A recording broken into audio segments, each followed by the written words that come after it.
Talmudim Way, adding cultural, historic, and geographic significance to your walk as a disciple of Jesus.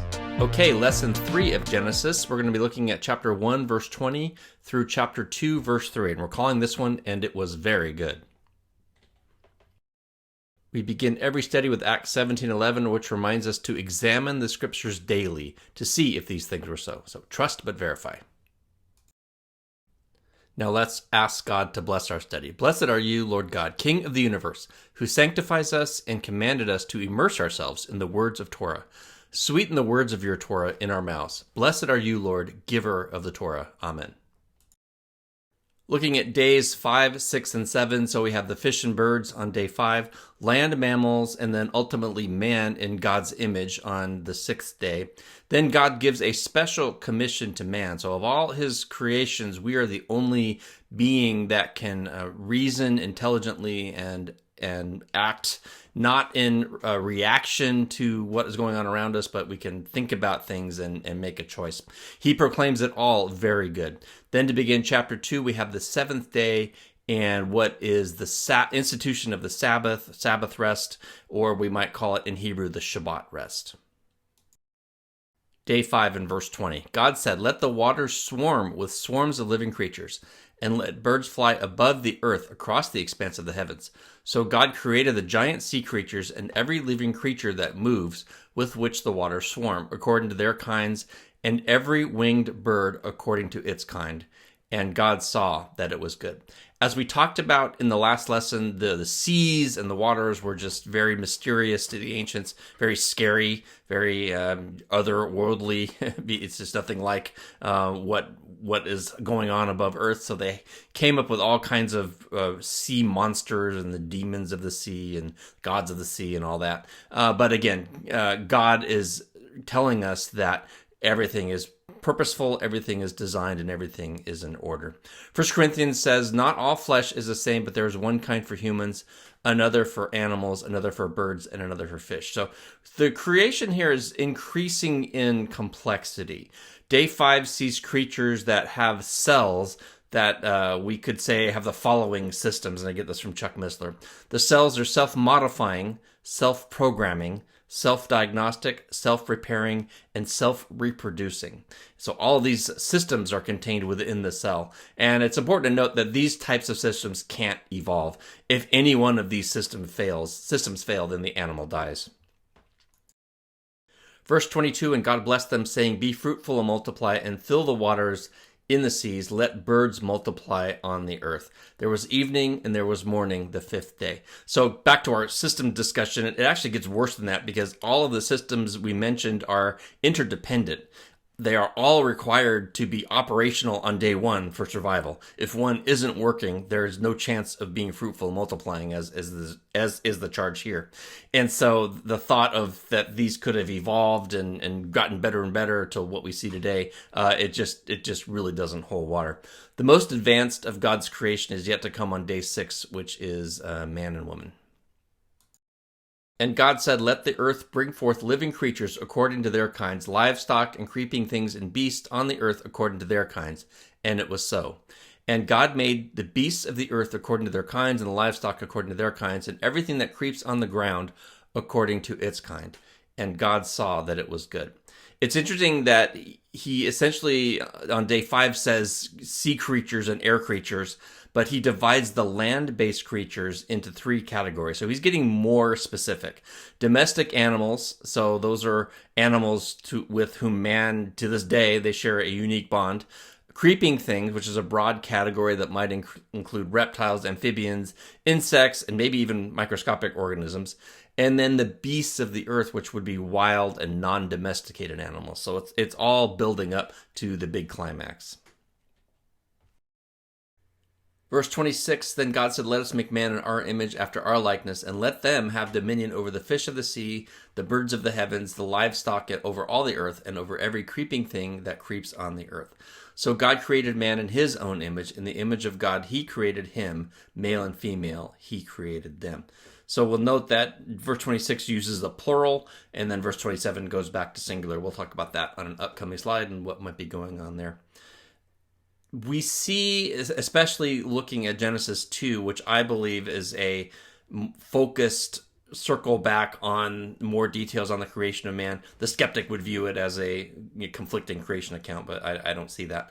God is much more intimately involved with the creation of man than when any other body or being.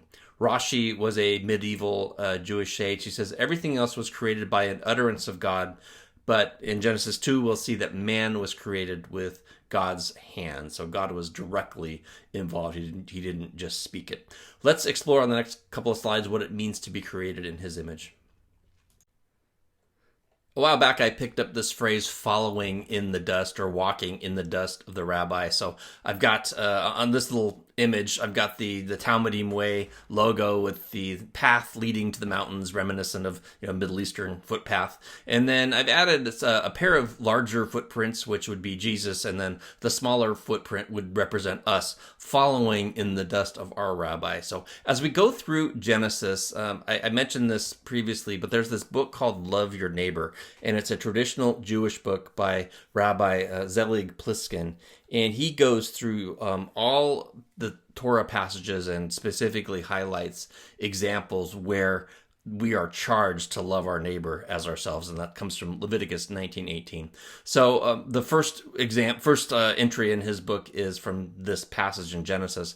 He writes, "Love of one's neighbor, which is not motivated by the realization that man was created in God's image, is doomed to fail. When we realize that man alone is fashioned in God's image, he is suddenly transformed from an inconsequential being to one that is without parallel. He is the pinnacle of creation." Micah 6:8 says, "He has told you, O man, what is good. What does the Lord require of you but to do justice, love kindness, and to walk humbly with your God?" The slightest act of loving kindness pleases God because we are honoring another person made in his image. And this I would think includes a smile to a stranger that you will probably never see again. So remembering that we're all made in his image should greatly affect how we treat one another and how we love our neighbor. Paul echoes this sentiment in Colossians 3, "But now you must put them all away, anger, wrath, malice, slander, and obscene talk from your mouth. Do not lie to one another, seeing you have put off the old self with its practices, and have put on the new self, which is being renewed in knowledge after the image of its creator." The Jewish sages debated which verse was more important or more significant, and between Leviticus 19:18, "Love your neighbor as yourself," or Genesis 1:27 that says we are made in his image. So it's interesting, these are traditional Jews, so this sage would likely have been unfamiliar with Luke's gospel, argues in favor of Genesis, and the reading is that his rationale is interesting. He said the term neighbor could have a tendency to be too narrowly defined as those who are just like me, and then who is not my neighbor, well, those who aren't like me. He then argues the fact that all mankind is created in his image, in God's image, means we don't need to ask the question, who is my neighbor? Because the answer is obvious. It includes people who are not like us, as well as those who are. And then Jesus, expands on that in the parable of the Good Samaritan. So that's kind of what started that whole story, was the man asked Jesus, who is my neighbor? And then he goes on to tell the story of the Good Samaritan. I would say not only do we not need to ask that question, we don't get to ask that question, who is my neighbor? The answer, again, is obvious. Everyone is created in God's image. No matter how disagreeable they're being, no matter how grumpy we're feeling, we need to treat everyone with dignity and respect because they are made in God's image. It can be a challenge to love our neighbor when that person is not reflecting the character of God. And by the way, it's the same of you and me when we're not behaving in a manner worthy of the image of our Creator. James 3 contrasts the dominion that we've been given with our inability to control our tongues. It's an interesting passage. I'll pick it up at verse 7. "For every kind of beast and bird and of reptile and sea creature can be tamed and has been tamed by mankind, but no human can tame the tongue. It is a restless evil full of deadly poison. With it we bless our Lord and Father, and with it we curse people who are made in the likeness of God." And so we like to celebrate the fact that we've been given dominion, but that also means we have been given dominion over our tongue and over our choices. And so part of following in his dust is learning to tame the tongue, learning to walk in his dust and behave as Jesus did, bless people, not curse people. Certainly, volumes have been written about what exactly it means to be made in God's image. Walton, in his background commentary, defines it as God's representative containing his essence. Ultimately, we just aren't told. It's reasonable to think that because man alone has a moral obligation to choose right, but free will to make that choice or not, that somehow that is connected with God's image, and that is certainly what differentiates humans from other created beings. Heiser cautions against this definition. He says in The Unseen Realm, defining image bearing as any ability is a flawed approach. And as an example, he states that a human baby is born without any such ability. There's no reasoning in a newborn baby. And then further, some humans, through genetics or accidents, they lose or never gain those abilities. So just because someone doesn't have the ability to reason doesn't mean they're not created in God's image. So he would define image as not an ability, but as a status. To be human is to image God. And we see this, of course, perfectly in Jesus. 2 Corinthians 4, Paul adds this little side comment. In their case, the God of this world has blinded their minds to the unbelievers to keep them from seeing the light of the gospel of the glory of Christ. And then he adds as a comment, who is the image of God? So Jesus, of course, is the perfect image of God. I've heard a good parallel is to think of ourselves as ambassadors of God. And so we're here to serve God. And I'll use the terms agent and principal. So we're the agent. Think if you have a real estate agent acting on your behalf. The agent is granted authority or status by the principal to act on the principal's behalf. And then I'll go on. The agent must put the principal's interests above his or her own well-being when going about the principal's business. And so that applies to us. We're to be about God's business 24/7 by 365. When a third party observes the agent, they draw conclusions about the nature, preferences, and desires and character of the principal. So in other words, the agent's behavior reflects the character of the principal, positively or negatively.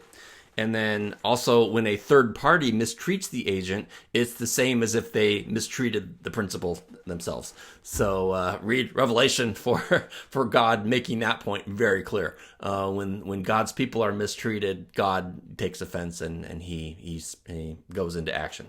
So all of this is a very complex topic, but just some thoughts about what it means to be made in God's image. Another question mark is, why does God switch to the plural here? Why does he say, let us?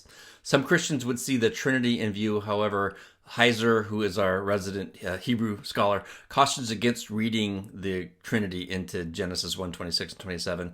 Quote, Hebrew grammar and exegesis has shown that the Trinity is not a coherent explanation. So while this may not be supported by the plain text, I don't think it's an unfair, deeper meaning application here. There are exactly 3 instances of image in this passage, so there's number 3 there. John 5 says, my Father is working until now, and I am working. So there is definitely a plural there. John 14, if anyone loves me, he will keep my word, and my Father will love him, and we will come to him and make our home with him. So not unfair to see a plurality going on here. The interesting, though, Hebrew word echad, which means one, and it's in Deuteronomy 6:5, Deuteronomy 6:4, the Lord is our God, the Lord is one. That can mean one, but also a compound unity. So there's that hint in there. There's another Hebrew word that just means one and only one. So that's interesting there. Some others might see, it's just the plural of majesty. So when the Queen of England says, we are not amused, they're using what's called the plural of majesty. The sages, in a theory that's echoed by Heisner, see a divine council, and that may be closer to what's going on here.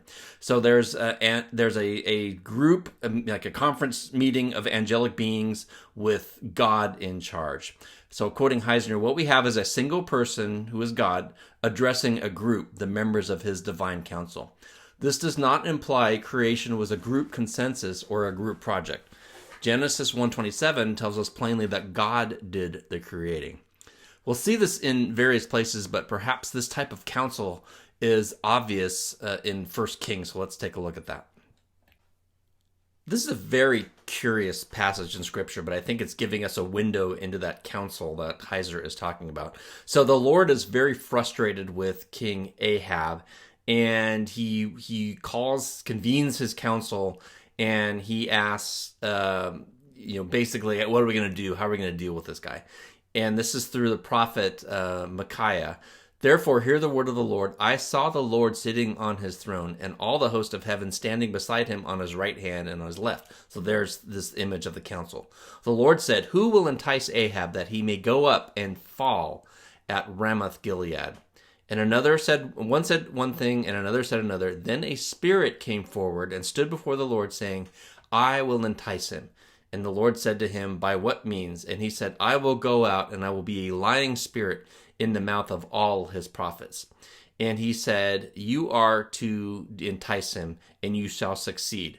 Go out and do so. So God consulted with his council, and basically, he took ownership like a CEO taking charge of the decision, but it came by way of this council. So the thought is, in the same way God consulted with his council, well, he certainly didn't need to, regarding the creation of man. Perhaps there was some discussion, and then God finally issued the decree to create man on behalf of the council. There's a lot of writing about this in the Jewish tradition. And one of these says there was a dispute that arose among the angels after God made this decision. Some were upset that God overruled their protests, and then they became jealous when they later saw Adam in his unfallen splendor and glory.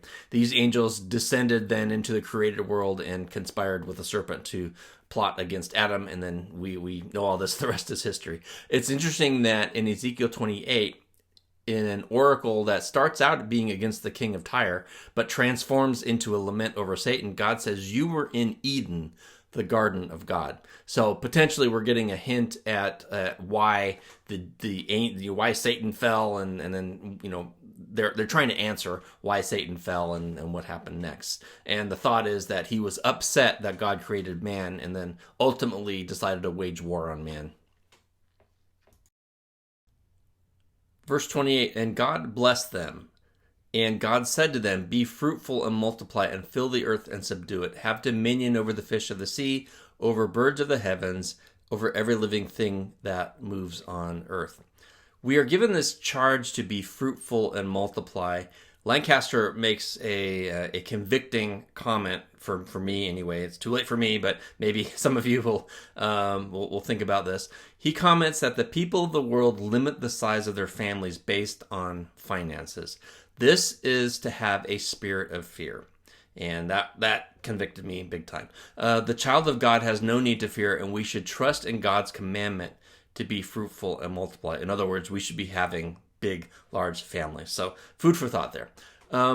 This is the charge where we're given dominion, and a lot of us focus on the benefits of dominion, but we can ignore the responsibilities that come with it. We talked a little bit about the importance of watching our tongue, which James said. We have to have dominion over that as well. In some sense, we are to be environmentalists, but only we need to be in a God-honoring way and not a God-denying way, which is defines the modern environmentalist movement that sees Mother Earth as the God that we're worshiping. But as believers, we're called to be good stewards of all our gifts, and we need to take care of it, and subduing it, multiplying it, have dominion over it means God is putting us in charge. And just like the parables in the Gospels where the king puts the servants in charge and then the king is going to come back and demand an accounting, I think God's going to come back and demand an accounting of what we did to have dominion in his stead as his agent. Verse 29, God said, behold, I have given you every plant yielding seed that is on the face of the earth, and every tree with seed in its fruit. You shall have them for food, and to every beast of the earth, and to every bird of the heavens, and to everything that creeps on the earth, everything that has the breath of life, I have given every green plant for food. And it was so. Walton notes that, again, as we've talked about, the other ancients viewed the world as created out of cosmic conflict and specifically for the gods and for their enjoyment. He writes, the various elements of creation came about as a result of conflict among the gods. Man was only an afterthought when the gods realized they needed servants to do their bidding or worshippers to appease them. But as we can see here, the Bible is presenting us a very different reality. Far from being an arbitrarily determined state of outcome by supernatural conflict, the creation is a controlled and specifically designed process, and all placed under the dominion of man. So this is going to be very different from the other ancient cultures. From the beginning, God planned man as the centerpiece of his creation. And as we've talked about, man is the most complex machine that's ever been designed. We not only react, we think. We not only think, but we reason. And then after we reason, we can design and build. Although not from nothing like God can, but we still have this power to create. And again, that's getting at that, what it means to be in the image of God. So what's this about food? Some questions are raised about that. There's not yet death, so there's no killing of animals for food. Yet why does man need to eat if he's perfect? There's a couple of interesting thoughts here. One argument is that God permitted man to eat, except for the two trees. He did that for his pleasure and fellowship. They were not commanded to eat. Another argument is that their eternally healthy state might have been preconditioned on keeping the body fueled with a plant-based diet. So interesting. We just don't know why they had to eat, but basically God gave plants for food and we were to be vegetarians at this time. And God saw everything that he had made, and behold, it was very good. And there was evening and there was morning the sixth day. So not just good like the other creation, but after man, he says it's very good. Not just tov, which is good, but tov me'od, which is very good. Me'od is a very interesting word because it appears in Deuteronomy 6:5. You shall love the Lord your God with all your heart and with all your soul and with all your might. And the word that it's translated as might is meod. It means very. We would say that's a describing term. That's not a noun. So what does that mean? It means with all that you are, all of your veriness, we could say. Another note is that the word meod has the same three Hebrew letters as the word Adam. So mem, aleph, and dalet spell meod. Aleph, Dalet, and Mem spell Adam, and Hebrew has, for 5 letters, they have a different way of writing when the character is the last in the word, and the final M is one of those. So we've talked about in our gospel study, Adam is thought of as an acronym for Abraham, David, and Messiah. So you get the ADM going there. So note that all 6 days of creation involve the physical universe, and God says it was good, and then after man, he says the physical creation is very good. We often de-emphasize the physical aspect of our nature, and we stress the spiritual. And we need to take caution with that, because this thinking has its roots in Greco-Roman philosophy as well as early Christian Gnostic philosophy, and which is actually heresy. And Gnostics taught that the physical world was actually evil, that Jesus didn't appear in the flesh, he only appeared physical. I would be cautious about that thinking. When we say heaven is my real home, or there's a hymn that says I'm just passing through on the way to heaven, God's creation is not to be rejected as evil. It's interesting that in the Jewish writings, it's written, a man will have to give an account on Judgment Day for every good and permissible thing which he might have enjoyed and did not. And so that may be convicting a little bit. We give up certain things when God intended them for our pleasure. As we studied in Revelation, the new heaven, the new earth, New Jerusalem, they're all physical places.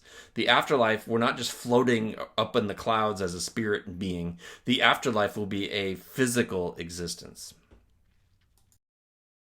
Chapter 2, then the heavens and the earth were finished, and all the host of them. There's tons of references in the Bible to creation of heaven and earth.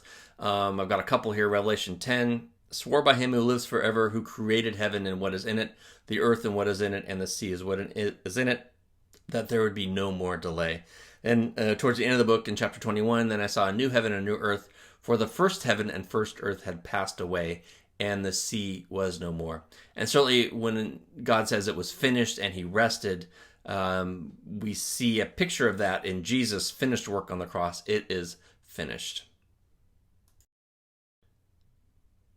Verse 2, on the seventh day, God finished his work that he had done. He rested on the seventh day from all his work that he had done. So God blessed the seventh day and made it holy, because on it, God rested from all his work that he had done in creation. So just a note, there was no evening and morning. It was the seventh day. It was intended to be permanent. And of course, it's Adam and Eve's decision that disrupted this. We're going to circle back to this at the end of Revelation, when God does make all things permanent, and he's talking about entering into the Sabbath rest. And he said to me, "It is done. I am the Alpha and the Omega, the beginning and the end. To the thirsty, I will give the spring of the water of life without payment." And we talked about in our Revelation study, that is a reference to eternal life, the life that Adam and Eve could have had, but they blew it. So again, this is talking about the resting on the Sabbath, or Hebrew word for that is Shabbat. We now look forward to the Messianic age, which is seen as a Sabbath rest entering in, and then ultimately the eternity in the new heavens and the new earth. Hebrews 4 continues this thought of the Sabbath rest. "For he has somewhere spoken of the seventh day in this way, and God rested on the seventh day from all his works." And then goes from verse 4 to verse 9. "So then there remains a Shabbat rest for the people of God. For whoever has entered God's rest has also rested from his works as God did from his. Let us strive to enter that rest so that no one may fall by the same sort of disobedience." So the Sabbath is still important. We can see this in the author of the book of Hebrews. And with respect to the weekly Sabbath that runs from sundown Friday to a little after sundown Saturday, I'm beginning to come to the conclusion that Christianity is being fed a lie by the enemy. When my first trip to Israel, I was startled to see that not only is the Sabbath not a burden, the Jews are actually they were joyful about it. And it was a time of family, and we actually had a nice talk with a family that was there, and kind of had some dialogue there. It was really cool. So then from a Jesus perspective, why would Jesus do away with one of the 10 commandments? I mean, these are the 10 commandments.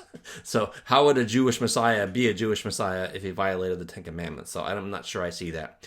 Ultimately, it's talking about calling God's people out of the world just for one day a week, and talking about holiness and community with God and community with each other. So I would tend to see that as the enemy does not want us partaking in that. Now, we justify up and down why we don't have to celebrate it. And maybe some of that's true. Maybe there's a grain of truth. Paul actually, when he talks about one day is esteemed holy over another, he was actually defending the Sabbath against naysayers, not denigrating it. So we need to take that in context. The whole of Acts supports that Paul was one who observed the Sabbath. But I think the bigger question is, why wouldn't we want to celebrate it? And these are questions that I'm beginning to ask the more I read and the more I study this. Ultimately, I think it comes down to pride, and we can make any excuse for not doing something we don't want to do, and we can justify that quite easily in our rational mind. We feel like we're too important or too busy to hit the pause button for 24 hours. We might say Sunday is the Christian Sabbath, but we won't find that defined in the Bible. And most of us, if we're honest, we don't give a full 24 hours, time out to God. We say it's done away with. We say Jesus, came to abolish the Sabbath. That's not really true, which we'll look at as we progress in our gospel studies. So ultimately, it's something. Are we missing out on a blessing? I guess is my only question, and something that's worth our consideration. Lancaster, who is a Messianic Jew, says, "In the busyness of today's world, a person feels like he or she does not have time to stop, even for a single day. In contrast, the commandment of Shabbat forces us to stop and remember who created time. Shabbat sets aside one day out of a week to remember we serve God, not ourselves, not our jobs, and not Pharaoh." So next time we'll look at the rest of chapter 2, and we'll ask the question, what is the deal with this second creation story? We'll see you then. We hope you've enjoyed this lesson.